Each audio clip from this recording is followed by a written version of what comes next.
وہ کہے گا دیکھو میرے ساتھ میرے رشتے داروں نے کیا سلوک کیا، کسی ایک نے بھی مجھے نیکی نہیں دی، میں رو رہا ہوں مجھے ایک نیکی کی ضرورت تھی، اب کسی نے نہیں دی تو اب مجھے جہنم میں ڈالا جائے گا۔ وہ کہے گا اچھا بھائی میرے نام مال میں ایک نیکی ہے، میں تمہیں دیتا ہوں تم جنت چلے جاؤ۔ جب وہ ایک نیکی دے دے گا تو یہ قیامت کے دن اتنا بڑا معاملہ ہوگا کہ فرشتہ اعلان کرے گا ایک بندے نے اپنی نیکی دوسرے کو دے دی۔ تو جب اللہ تعالیٰ اعلان سنیں گے اللہ فرمائیں گے کون ہے جو آج سخاوت کا اظہار کر رہا ہے اور اپنی نیکی دوسرے کو دے رہا ہے؟ وہ بندہ حاضر ہوگا، یا اللہ میں نے یہ نیکی دی، میرے بندے تو نے اپنی نیکی کیوں دی؟ وہ کہے گا یا اللہ میرے نام مال میں صرف ایک ہی نیکی تھی اور کچھ بھی نہیں تھا، میں نے تو یعنی کہ اس جہنم میں جانا ہی تھا، میں نے سوچا کہ چلو میں تو جہنم میں جا ہی رہا ہوں، اگر میری نیکی دینے سے اس کی بخشش ہو سکتی ہے تو ہو جائے۔ اللہ فرمائیں گے تو کیا سخاوت دکھاتا ہے، سخاوت کا حقدار تو میں ہوں، میں نے اس بندے کو بھی جنت عطا فرمائی اور تمہیں بھی میں نے اس کے بدلے جنت عطا فرما دی۔ ایک نیکی پر دو بندوں کو جنت عطا فرما دی جائے گی۔ حدیث مبارکہ میں اللہ تعالیٰ دو بندوں کو کھڑا فرمائیں گے اور ان کو کہیں گے کہ بندو تم نے گناہ کیے، برائی کی، گناہوں پہ زندگی گزاری، جاؤ جہنم میں۔ تو ان میں سے ایک بندہ جو ہوگا وہ جہنم کی طرف بھاگنا شروع کر دے گا اور دوسرا بندہ جو ہوگا وہ تھوڑا چلے گا پھر پیچھے دیکھے گا، پھر دو قدم چلے گا پھر پیچھے دیکھے گا۔ اللہ ان دونوں کو پھر بلا لیں گے، پہلے سے پوچھیں گے بھائی تم نے بھاگنا کیوں شروع کر دیا؟ وہ کہے گا یا اللہ زندگی میں تو آپ کے حکموں پر میں نے کوئی عمل نہ کیا جیسے کرنا چاہیے تھا، آج یہ آپ کی طرف سے آخری حکم ملا تو میں نے سوچا اس حکم پر تو عمل کر لوں، آپ نے فرمایا جاؤ جہنم میں بھاگ پڑا۔ اللہ فرمائیں گے اچھا اگر میرے حکم کا اتنا تیرے دل میں احترام ہے جا میں نے تجھے جنت عطا فرما دی۔ پھر اللہ تعالیٰ دوسرے سے پوچھیں گے بھئی تیرا معاملہ کیا؟ دو قدم چلتا تھا پیچھے دیکھتا تھا، پھر دو قدم پھر پیچھے، پھر دو قدم چل کے پھر پیچھے دیکھتا تھا۔ وہ کہے گا یا اللہ ساری زندگی مجھے آپ کی رحمت پہ بھروسہ رہا، آج آپ نے حکم دے دیا جاؤ جہنم میں دو قدم چلتا تھا پھر پیچھے دیکھتا تھا شاید آپ کو طرف آ جائے، آپ کی طرف سے رحمت کا معاملہ ہو جائے، پھر دو قدم چلتا تھا پھر پیچھے دیکھتا تھا۔ اللہ فرمائیں گے اچھا اگر تجھے میری رحمت کا اتنا ہی بھروسہ ہے جا میں نے تجھے بھی جنت عطا فرما دی۔ تو اللہ تعالیٰ اپنے محبوب صلی اللہ علیہ وسلم کی جو ہے امت کے اوپر قیامت کے دن عجیب بہانوں سے رحمت فرمائیں گے اور سب کو اللہ تعالیٰ جنت عطا فرمائیں گے۔ چنانچہ حدیث مبارکہ میں ہے کہ ایک بندہ مرنے لگا اور اس نے اپنے بیٹوں کو نصیحت کی کہ میرے بیٹوں جب میں مر جاؤں مجھے نہلا دینا، کفنا دینا اور میری داڑھی کے اندر آٹا جو ہے وہ لگا دینا، یہ خشک آٹا ہوتا ہے نا وہ میری داڑھی کے اوپر جو ہے وہ لگا دینا، بالوں کے اوپر۔ اللہ کے حضور پیشی ہو گئی، اللہ نے پوچھا میرے بندے تو نے یہ کیوں وصیت کی تھی؟ یا اللہ میں نے اپنے علماء سے سنا ہے کہ جو بندہ کلمہ پڑھنے والا سفید بال ہو جاتے ہیں آپ اس کے سفید بالوں کو حیا دیکھ کے حیا فرماتے ہیں، تو میں نے بچوں کو کہا کہ میرے بال تو کالے ہیں اور میرے گناہ بھی زیادہ ہیں، تم آٹا جو ہے میرے بالوں پہ لگا دو گے تو میرے بال سفید نظر آئیں گے، ہو سکتے اللہ کو میرے اوپر ترس آ جائے، اللہ اس بندے کو بالوں پر آٹا لگانے پر معاف کر کے جنت عطا فرما دیں گے۔ حدیث مبارکہ میں ایک بندہ گنہگار تھا، قبر میں گیا تو اس کو قبر کا عذاب ہونے لگا، اس کا ایک چھوٹا بچہ تھا، اس کی بیوی نے اس کو پالا، بچہ ذرا بڑا ہو گیا تو بیوی نے اس بچے کو قاری صاحب کے پاس قرآن پاک پڑھنے کے لیے بٹھا دیا۔ جب اس بچے نے پڑھانا الحمدللہ رب العالمین، سب تعریفیں اس رب کے لیے ہیں جو جہانوں کا پروردگار ہے۔ اللہ نے فرشتوں سے کہا کہ دیکھو اس کا بچہ میری تعریف کر رہا ہے، اب مجھے اچھا نہیں لگتا کہ اس بچے کے باپ کو عذاب دوں، اللہ نے اس کے قبر کے عذاب کو معاف فرما دیا۔ امام غزالی رحمۃ اللہ علیہ فوت ہوئے، خواب میں نظر آئے، کسی نے پوچھا کہ حضرت آگے کیا بنا؟ فرمایا کہ اللہ نے میری بخشش فرما دی۔ اس نے کہا ہاں آپ کے تو بڑی کتابیں ہیں اور علم ہے اور اس وجہ سے لوگوں کو فائدہ ہوا تو اللہ نے آپ کی بخشش کر دی۔ تو فرمایا نہیں، کتابوں کا تو تذکرہ آیا ہی نہیں تھا، اس سے پہلے ایک چھوٹا سا عمل تھا جو مجھے یاد ہی نہیں تھا، اللہ نے اس پر بخشش کر دی۔ بھئی وہ عمل کون سا تھا؟ تو فرمانے لگے کہ میں بیٹھا حدیث پاک لکھ رہا تھا، میں نے اپنی قلم دوات میں ڈالی سیاہی لگانے کے لیے۔ آج کل تو ایسے قلم ہے نا کہ سیاہی لگانے کی ضرورت نہیں ہوتی، اندر ہی سیاہی ہوتی ہے، آپ پورا صفحہ لکھتے جائیں، آپ کو قلم اٹھانے کی ضرورت نہیں ہے۔ تو پہلے ہر جو ہے لفظ لکھنے کے لیے سیاہی لینی پڑتی تھی، پھر لفظ لکھنا پڑتا تھا۔ تو وہ فرماتے ہیں کہ میں نے دوات میں قلم ڈالی اور باہر نکالی، جیسے ہی نکالی ایک مکھی جو ہے وہ قلم کے کونے کے اوپر آ کر بیٹھ گئی۔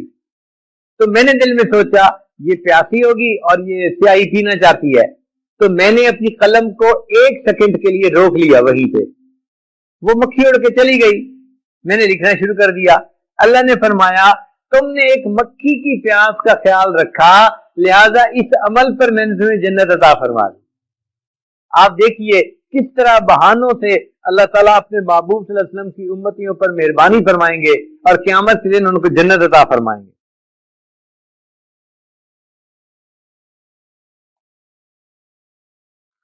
چنانچہ قیامت کے دن کچھ لوگوں کے لیے دھوپ کی گرمی ہوگی اور کچھ کے لیے عرش کا سایہ ہوگا۔ یہ عرش کا سایہ کیا ہے؟ یہ اللہ تعالیٰ نے ایک ٹینٹ لگا دیا ہے ایمان والوں کے لیے، تو نبی علیہ السلام کے امتیوں کو اللہ تعالیٰ اپنے عرش کے سائے میں عطا فرمائیں گے۔ علماء نے تقریباً 100 کے قریب ایسے اعمال لکھے ہیں جن اعمال کے کرنے والے عرش کے سائے کے نیچے ہوں گے۔ ان میں سے میں کوئی 20-25 اعمال پڑھتا ہوں، آپ دیکھیں گے کہ ان میں سے کوئی نہ کوئی عمل ایسا ضرور ہوگا کہ آپ کہیں گے ہاں یہ عمل تو میں بھی کرتا ہوں۔ اللہ ان اعمال کے بدلے عرش کا سایہ عطا فرمائیں گے۔ حدیث مبارکہ میں ہے کہ جو بندہ امام عادل ہوگا اللہ اس کو عرش کا سایہ عطا فرمائیں گے۔ جو بندہ جوانی میں اللہ کی عبادت کرنے والا ہوگا اس کو اللہ عرش کا سایہ عطا فرمائیں گے۔ جس بندے کا دل مسجد میں اٹکا رہتا ہوگا اس کو اللہ عرش کا سایہ عطا فرمائیں گے۔ جن دو بندوں کے درمیان اللہ کے لیے محبت ہوگی، دونوں اللہ کے راستے میں نکلتے ہیں، جماعت میں جاتے ہیں، ایک دوسرے سے محبت ہے اللہ کے لیے، ان دونوں کو اللہ عرش کا سایہ عطا فرمائیں گے۔ ایک شاگرد ہے ایک استاد ہے، اللہ کے لیے محبت ہے، اللہ ان دونوں کو عرش کا سایہ عطا فرمائیں گے۔ ایک مرید ہے ایک شیخ ہے، اللہ کے لیے محبت ہے، اس محبت پر اللہ ان کو عرش کا سایہ عطا فرمائیں گے۔ پھر جو بندہ خفیہ صدقہ کرے، ایسے اللہ کے راستے میں خرچ کرے کہ کسی کو پتہ بھی نہ چلنے دے، خفیہ صدقہ کرنے پر عرش کا سایہ عطا ہوگا۔ پھر ایک بندہ تنہائی میں اپنے گناہوں کو یاد کر کے روئے، کوئی اسے دیکھنے والا نہیں، تنہائی میں اپنے گناہوں پر رونے والے کو اللہ عرش کا سایہ عطا فرمائیں گے۔ اگر کسی بندے کو کوئی عورت اپنی طرف متوجہ کرے اور وہ انکار کرے کہ نہیں میں اللہ سے ڈرتا ہوں، تو اس پر اس بندے کو اللہ عرش کا سایہ عطا فرمائیں گے۔ کوئی مرد کسی عورت کو گناہ کی طرف بلائے اور عورت انکار کر دے تو اللہ تعالیٰ اس عورت کو عرش کا سایہ عطا فرمائیں گے۔ ایک بندے سے کسی نے قرض مانگا، اب جب دینے کا وقت آیا تو وہ مقروض قرض نہیں دے سکتا، تو وہ قرض والے کو کہتا ہے پلیز مجھے تھوڑی مہلت اور دے دو۔ حدیث مبارکہ میں ہے جو مقروض کو تھوڑی سی مہلت اور دے دے گا، اس عمل پر اس کو اللہ عرش کا سایہ عطا فرما دیں گے۔ ایک بندہ تجارت میں سچ بولتا ہے، اس سچ بولنے پر عرش کا سایہ عطا فرمائیں گے۔ ایک بندہ رات کے اندھیرے میں مسجد میں چل کے جاتا ہے عشاء کے لیے یا فجر کے لیے، اس پر اللہ اس کو عرش کا سایہ عطا فرمائیں گے۔ ایک بندہ یتیم کی پرورش کرتا ہے، بھائی کے بچے کی، بہن کے بچے کی، یتیم کی، کسی یتیم کی پرورش کرتا ہے، یتیم کی پرورش کرنے پر اللہ اس کو عرش کا سایہ عطا فرمائیں گے۔ ایک بندے کی طبیعت میں نرمی ہے، کوئی معافی مانگتا ہے تو جلدی معاف کر دیتا ہے، جلدی دوسرے پر ترس کھا لیتا ہے۔ حدیث مبارکہ میں ہے جلدی دوسرے پر ترس کھانے والے کو اللہ عرش کا سایہ عطا فرمائیں گے۔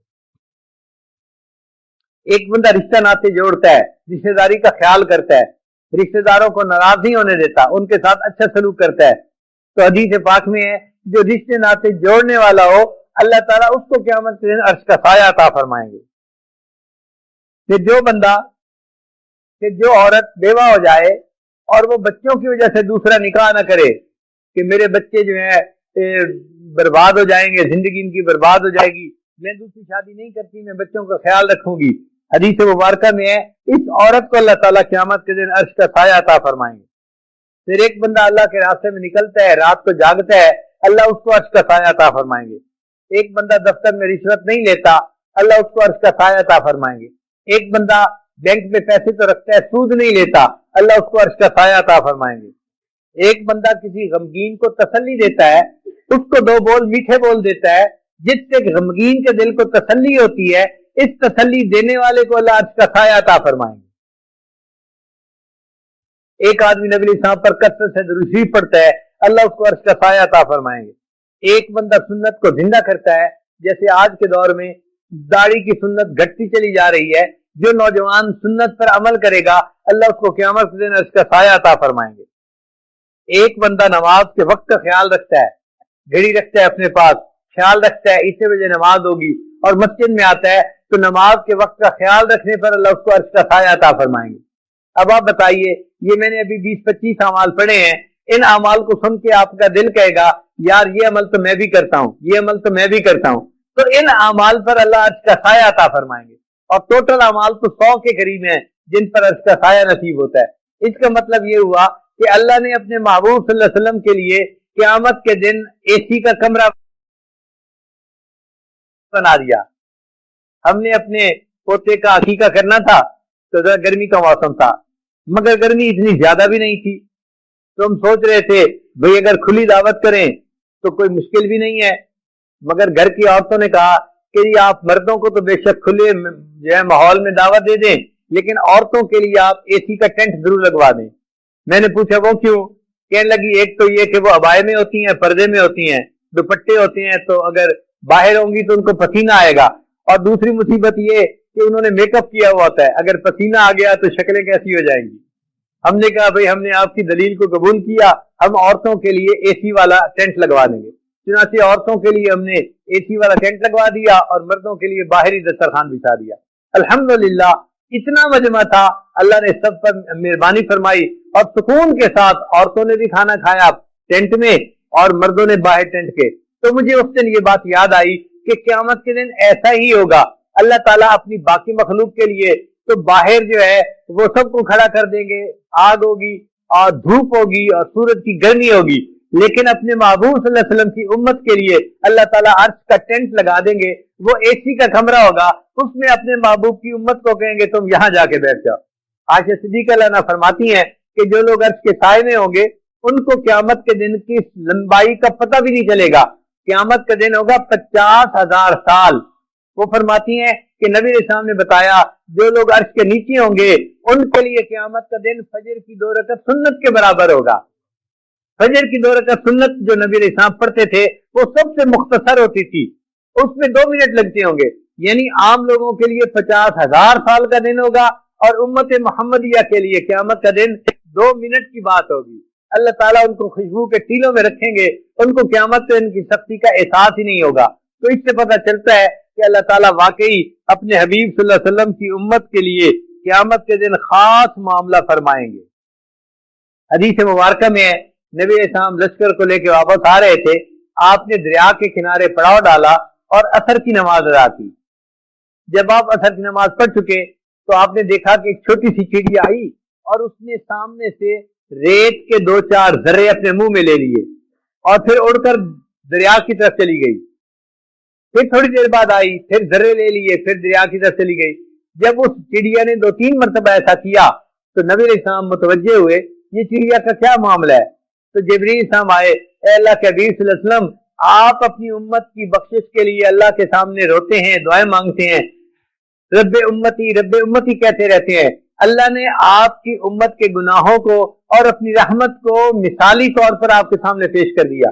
دیکھیے یہ چڑیا اپنے منہ میں 2-3 قطرے ریت کے لیتی ہے اور جا کر اس کو دریا کے اوپر پھینکتی ہے تو دریا کے پانی کو پتہ ہی نہیں چلتا، وہ ان ریت کے 2-4 ذروں کو بہا کے لے جاتا ہے۔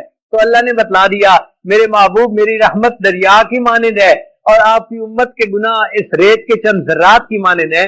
میرے رحمت کے دریا کے سامنے آپ کے ریت کے ذرات کچھ نہیں کریں گے، میں سب کے گناہوں کو معاف فرما دوں گا۔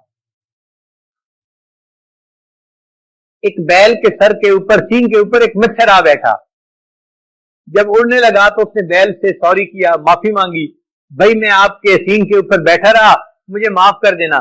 بیل نے کہا نہ مجھے تمہارے بیٹھنے کا پتہ چلا اور نہ مجھے تمہارے اڑنے کا پتہ چلا، تمہارے وزن کا مجھے احساس ہی نہیں ہوا۔ اگر بیل کو ایک مچھر کے بیٹھنے اور اڑنے کا پتہ نہیں چلتا تو اللہ کی رحمت اس بیل کی مانند ہے اور اس امت کے گناہ مچھر کی مانند ہے۔ اللہ کی رحمت کو پتہ ہی نہیں چلے گا اس امت کے گناہ تھے یا نہیں تھے، اللہ سب گناہوں کو معاف فرما دے گا۔ پھر اللہ تعالیٰ نے قرآن مجید میں نبی علیہ السلام سے وعدہ فرمایا ہے یوم لا یخزی اللہ النبی والذین آمنوا معہ، اللہ تعالیٰ قیامت کے دن اپنے نبی علیہ السلام کو اور جو ان کے ساتھ ایمان لائے ان کو قیامت کے دن رسوا نہیں کرے گا، ان کو لیٹ ڈاؤن نہیں ہونے دے گا۔ اللہ نے جب قرآن میں وعدہ فرما دیا اے محبوب میں آپ کو قیامت کے دن لیٹ ڈاؤن نہیں ہونے دوں گا، تو کیسے ممکن ہے کہ کسی کے گناہوں کی اللہ تعالیٰ قیامت کے دن پکڑ فرمائے؟ اللہ سب کے گناہوں کو معاف کر دیں گے اور اپنے محبوب کے وعدے کو نبھائیں گے۔ حدیث مبارکہ میں اللہ تعالیٰ نے قرآن مجید میں فرمایا وَلَسَوْفَ يُعْطِيكَ رَبُّكَ فَتَرْضَىٰ، اے میرے محبوب صلی اللہ علیہ وسلم میں آپ کو قیامت کے دن اتنا دوں گا کہ آپ راضی ہو جائیں گے، خوش ہو جائیں گے، آپ بس کریں گے، اے اللہ بہت بہت بس تو مچ ہے میرے لیے۔ تو مفسرین نے لکھا کہ نبی علیہ السلام نے اس آیت کو اترنے پر فرمایا کہ جب اللہ نے وعدہ فرما لیا وہ مجھے اتنا دیں گے کہ میں خوش ہو جاؤں گا، تو میں قیامت کے دن اس وقت تک خوش نہیں ہوں گا جب تک میرا آخری امتی بھی جنت میں نہیں چلا جائے گا۔ اب جب نبی علیہ السلام نے یہ وعدہ فرما دیا تو بتائیے نبی علیہ السلام وعدے کو نبھائیں گے نا، اور اس امت کو جنت میں لے کے جائیں گے۔ حدیث مبارکہ میں نبی علیہ السلام نے فرمایا اللہ تعالیٰ نے ہر نبی علیہ السلام کو ایک ایسی دعا کرنے کا حکم دیا کہ جیسی مانگی جائے گی ویسی دعا قبول کر لی جائے گی۔ تو صحابی نے پوچھا اللہ کے وسلم پھر مختلف انبیاء نے دعائیں مانگی؟ فرمایا ہر نبی نے کوئی نہ کوئی دعا مانگی اور جیسے مانگی اللہ نے اس کو ویسے قبول کر لیا۔ تو صحابی نے پوچھا اے اللہ کے وسلم آپ کو بھی اختیار ملا؟ نبی صلی اللہ علیہ وسلم نے فرمایا ہاں مجھے بھی دعا مانگنے کا اختیار ملا، میں نے دنیا میں وہ دعا نہیں مانگی، میں نے اس کو ذخیرہ بنا لیا، اب میں اس کو قیامت کے دن مانگوں گا اور اس وقت جنت میں جاؤں گا جب اللہ میری ساری امت کو جنت عطا فرما دے۔ تو اللہ کے حبیب صلی اللہ علیہ وسلم چونکہ رحمت للعالمین تھے لہذا امت کے لیے انہوں نے اتنی دعائیں مانگی، اتنا اللہ کے سامنے روئے، اور حتیٰ کہ اللہ نے وعدہ فرما دیا محبوب صلی اللہ علیہ وسلم میں آپ کی امت کے معاملے میں آپ کو میں غمزدہ نہیں ہونے دوں گا۔ حدیث مبارکہ میں نبی علیہ السلام کے اوپر آخری وقت کی کیفیات تھیں۔ حضرت جبرائیل علیہ السلام آئے اور حضرت ملک الموت آئے۔ ملک الموت دروازے پہ کھڑے ہو گئے اور جبرائیل علیہ السلام اندر آئے اور آ کے نبی علیہ السلام کی خدمت میں عرض کیا اے اللہ کے حبیب صلی اللہ علیہ وسلم اللہ نے آپ کو یاد فرمایا ہے، یعنی ہم آپ کو لینے کے لیے آئے ہیں۔ تو نبی علیہ السلام نے فرمایا جبرائیل پہلے اللہ تعالیٰ سے پوچھ کے یہ بتاؤ کہ میرے بعد اللہ تعالیٰ میری امت کے ساتھ کیا معاملہ فرمائیں گے؟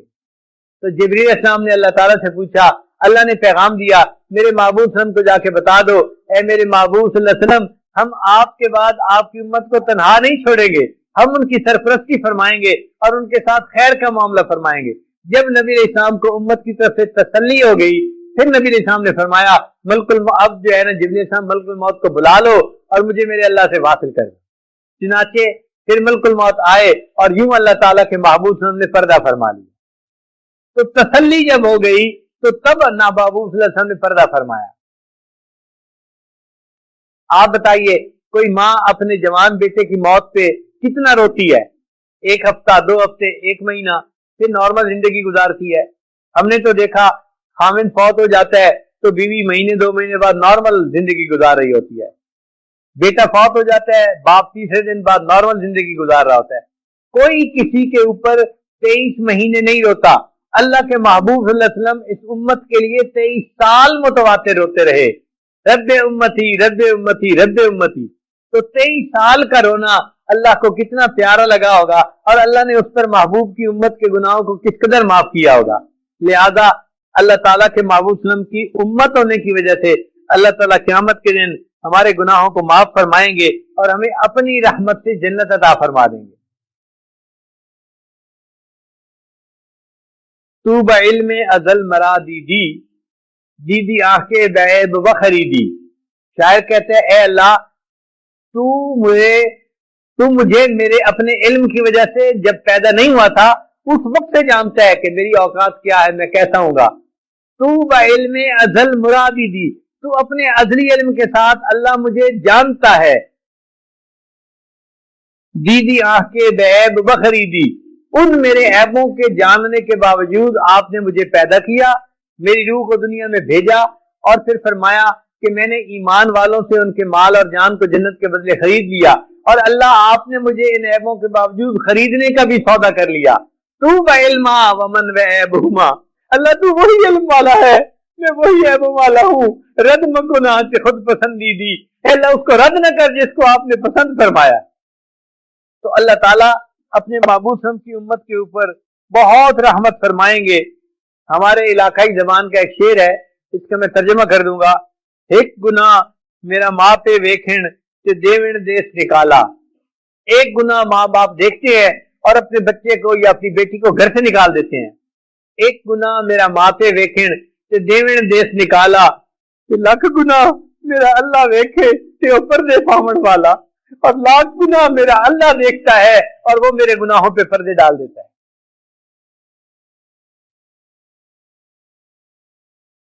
یہ ویکھاں اپنے عملوں وال تے کچھ نہیں میرے پلے، اے اللہ اگر میں اپنے عملوں کی طرف دیکھوں تو میرے پاس کچھ بھی نہیں ہے، یہ ویکھاں تیری رحمت وال تے بلے بلے بلے، اور اے اللہ اگر میں اپنی رحمت کی طرف دیکھوں تو آپ کی رحمت کی تو کوئی انتہا نہیں، آپ اپنی رحمت سے میرے سب گناہوں کو یقیناً معاف فرمائیں گے۔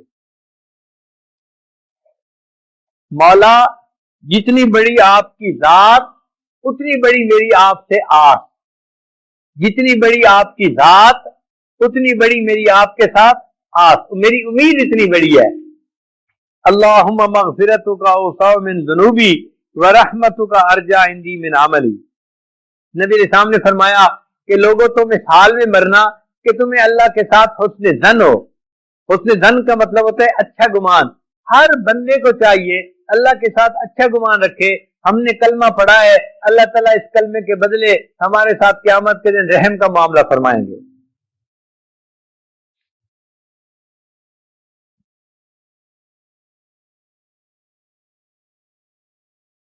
رائیونڈ کے اجتماع میں ایک مرتبہ میں نے یہ خود واقعہ سنا۔ حضرت مولانا محمد اسلم ملتان کے تھے، انہوں نے یہ کوئی 1972 یا 1973 کی بات ہوگی، انہوں نے یہ واقعہ رائیونڈ کے سالانہ اجتماع پہ سنایا۔ کتابوں میں نے پہلے بھی پڑھا تھا مگر میں اس کو نقل کرتے ہوئے جھجکتا تھا۔ جب اتنے بڑے عالم سے اتنے بڑے مجمع میں یہ واقعہ سنا تو پھر اس کے بعد میں اس کو نقل کر دیتا ہوں۔ انہوں نے فرمایا کہ حضرت شبلی رحمۃ اللہ علیہ اللہ کے ایک ولی تھے۔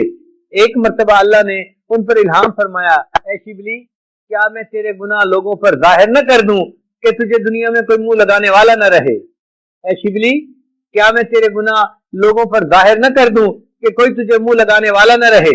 وہ بھی اللہ کی معرفت رکھنے والے تھے، آگے سے جواب دیا، یا اللہ کیا میں تیری رحمت لوگوں پر کھول کے نہ بیان کر دوں، تجھے دنیا میں کوئی سجدہ کرنے والا نہیں رہے گا۔ تو فوراً اللہ نے الہام فرمایا، میرے شبلی نہ تو میری بات کہنا نہ میں تیری بات کہتا ہوں۔ کتابوں میں لکھا ہے حضرت شیخ عبد القادر جیلانی رحمۃ اللہ علیہ نے اللہ تعالیٰ کی رحمت پر درس دینا شروع کیا۔ روزانہ فجر کے بعد اللہ کی رحمت پہ درس دیتے تھے۔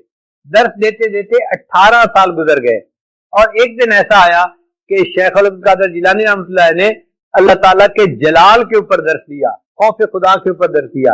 اب ایک ولی کی زبان سے نکلے ہوئے الفاظ تھے، مجمع کی رو رو کے حالت بری ہوئی، کچھ لوگ تو بے ہوش ہو گئے، اور ایک دو بندے ایسے بھی تھے جو اللہ کی جلال کی باتیں سن کے بے ہوش ہو کے گرے اور فوت ہو گئے۔ ان کے جنازے اٹھے، جب ان کے جنازے اٹھے تو اللہ تعالیٰ نے الہام فرمایا، عبد القادر جیلانی تو میرے بندوں کے سامنے میرے خوف کے تذکرے کرتا ہے۔ تو شیخ عبد القادر جیلانی رحمۃ اللہ نے جواب دیا، یا اللہ میں نے 18 سال آپ کی رحمت کے تذکرے کیے۔ اللہ نے فرمایا، تو کیا 18 سال میں میری رحمت ختم ہو گئی تھی؟ کیا 18 سال میں میری رحمت ختم ہو گئی تھی جو تم نے میرے خوف کے تذکرے شروع کر دیے؟ جب اللہ کی رحمت اتنی زیادہ ہے تو ہم کیوں نہ اللہ کی رحمت کو کھول کے بیان کرے کہ اللہ آپ ہمارے اوپر رحمت فرما دیجئے، اور آج کی اس بابرکت رات میں ہمارے سب گناہوں کو معاف فرما دیجئے۔ بے گناہوں میں چلا زاہد جو اس کو دیکھنے، بے گناہوں میں چلا زاہد جو اس کو دیکھنے، مغفرت بولی ادھر آ میں گناہ گاروں میں ہوں، وہ کرشمے شان رحمت نے دکھائے روز حشر، چیخ اٹھا ہر بے گناہ میں بھی گناہ گاروں میں ہوں۔ اللہ کی رحمت گناہ گاروں پر اتنی ہوئی کہ جو بے گناہ لوگ تھے وہ بھی کہنے لگے، اللہ ہم بھی گناہ گار ہیں، ہمارے اوپر بھی رحمت فرما دیجیے۔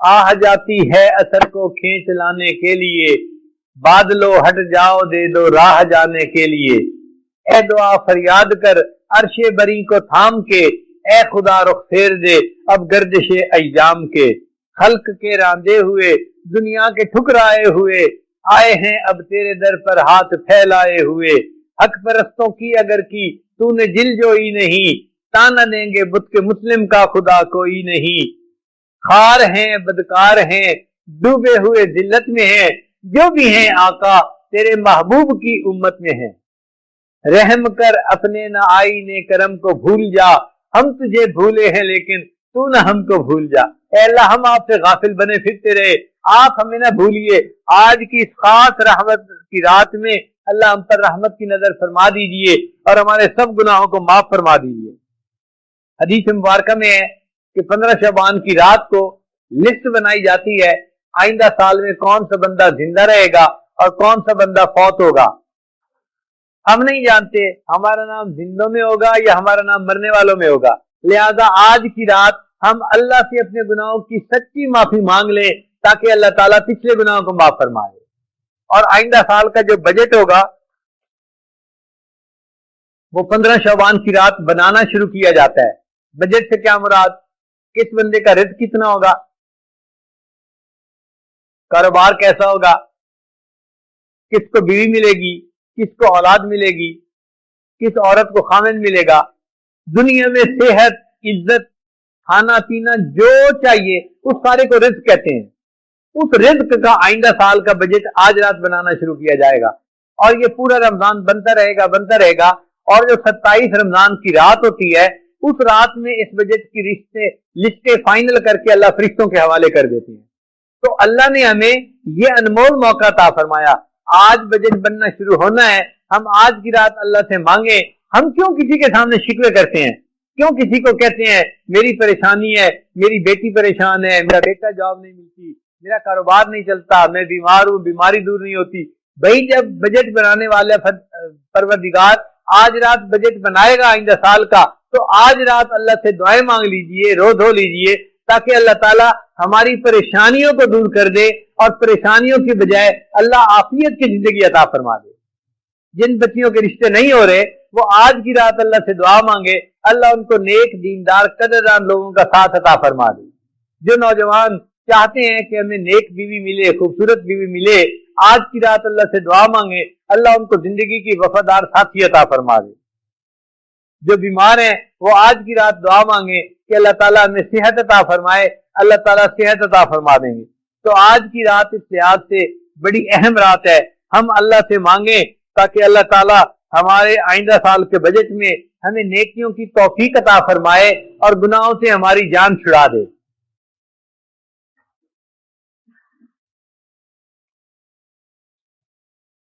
اب ذرا ایک بات اور توجہ کے ساتھ سنیے گا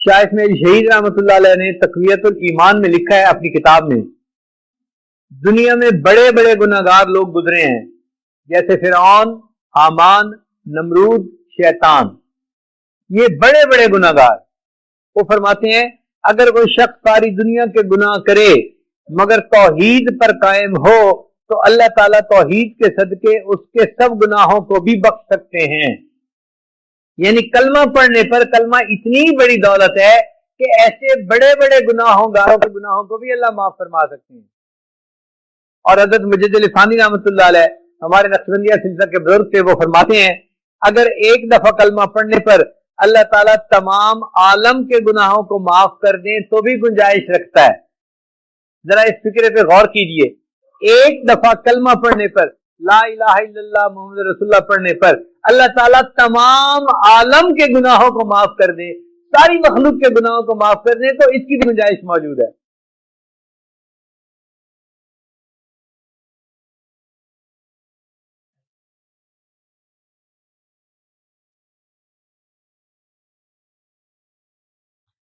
اب طبرانی شریف کی ایک روایت ہے ذرا اس کو سن لیجئے پھر انشاءاللہ ہم دعا کرتے ہیں طبرانی شریف کی یہ روایت ہے اور اس کے جو راوی ہیں وہ بالکل ثقات ہیں ٹھیک ہے حضرت ابو ذر غفاری رضی اللہ عنہ نبی اسلام کی خدمت میں حاضر ہوئے نبی اسلام دوپہر کا قیلولہ فرما کے اٹھے تھے نبی اسلام نے فرمایا ابو ذر میرے پاس جبریل علیہ السلام آئے تھے اور یہ خوشخبری لائے کہ جو شخص لا الہ الا اللہ محمد الرسول اللہ پڑھے پھر اسی عقیدے پر اس کو موت آ جائے اللہ اس کو جنت میں داخل فرمائیں گے۔ تو ابو ذر غفاری نے پوچھا اے اللہ کے حبیب صلی اللہ علیہ وسلم ان زنا و ان سرقہ، اگرچہ کلمہ پڑھنے کے بعد اس بندے نے چوری بھی کی ہو اور زنا بھی کیا ہو، تو نبی صلی اللہ علیہ وسلم نے فرمایا ہاں اس کے باوجود اللہ جنت عطا فرمائیں گے۔ انہوں نے دوسری مرتبہ پوچھا اے اللہ کے حبیب صلی اللہ علیہ وسلم کلمہ پڑھنے کے بعد اس نے زنا کیا اور چوری کی پھر بھی جنت میں جائے گا؟ نبی علیہ السلام نے دوسری مرتبہ فرمایا ہاں پھر بھی جنت میں جائے گا۔ پھر ابو ذر غفاری نے تیسری مرتبہ پوچھا اے اللہ کے حبیب صلی اللہ علیہ وسلم کلمہ پڑھنے کے بعد ان زنا و ان سارقہ، اس نے زنا کیا یا چوری کی پھر بھی جنت میں؟ نبی علیہ السلام نے تیسری مرتبہ فرمایا ہاں پھر بھی جنت میں جائے گا۔ پھر انہوں نے چوتھی مرتبہ سوال کیا، جب چوتھی مرتبہ سوال کیا تو نبی علیہ السلام کو غصہ آیا۔ نبی علیہ السلام نے فرمایا ہاں ہاں وہ جنت میں جائے گا، اگرچہ ابو ذر کی ناک خاک آلود ہوتی رہے، اگرچہ اگر تیری ناک کے اوپر مٹی بھی لگ جائے وہ پھر بھی جنت میں داخل ہوگا۔ 4 مرتبہ اللہ کے حبیب نے فرمایا۔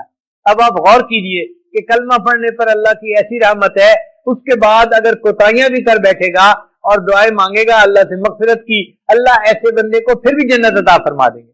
اس لیے جس بندے نے کلمہ پڑھا ہے اس کو کبھی کم نظر سے نہ دیکھیں، چاہے وہ شرابی ہو، چاہے زانی ہو، چاہے وہ جوا کھیلتا ہو یا کوئی اور گناہ کا ارتکاب کرتا ہو، اس کو کبھی بری نظر سے نہ دیکھیں۔ کیوں؟ کلمہ پڑھا ہوا ہے، اگر وہ معاف کر لے گا، اللہ سے معافی مانگ لے گا، اللہ اس کے گناہوں کو اس کی نیکی میں تبدیل فرما دیں گے، وہ ہم سے زیادہ بہتر ہو جائے گا، وہ ہم سے زیادہ افضل ہو جائے گا۔ اسی حدیث پاک میں آتا ہے نبی علیہ السلام طواف فرما رہے تھے، ابو داؤد شریف کی روایت ہے، طواف فرما رہے تھے تو آپ نے بیت اللہ کو دیکھ کے فرمایا بیت اللہ، اللہ کے ہاں تیرا مرتبہ بہت زیادہ ہے، مگر میں کہتا ہوں کہ جس بندے نے کلمہ پڑھا ہے حرمت المؤمن ارجح من حرمت الکعبہ، اللہ کے نزدیک بیت اللہ سے زیادہ اس بندے کا مقام ہے جس نے کلمہ پڑھ لیا ہو۔ آپ بتائیے بیت اللہ کی کتنی عزت ہے اللہ کے ہاں۔ اب ایک کلمہ پڑھ